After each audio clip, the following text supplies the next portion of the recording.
I really, really, my parents. I mean, my parents.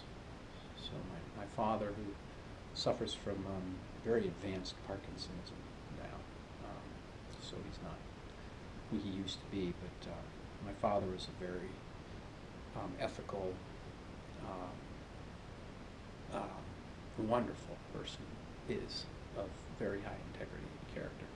Um, and he was a physician and really saw his life as and his career as a career where his intent was to heal people, you know, and so he did that the best he could, and is considered to be just one of the great physicians of his era in central Connecticut.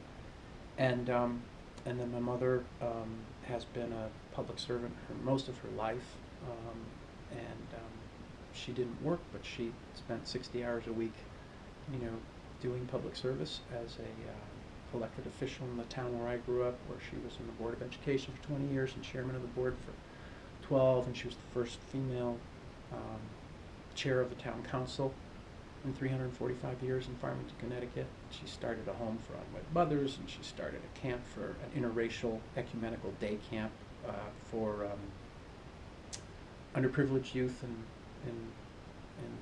the inner city of Hartford, and with along with youth from Farmington, Connecticut, where I grew up, right during the period of Martin Luther King and after. And so, yeah, so they've provided me with just a lot of inspiration throughout my life. So they'd be the two.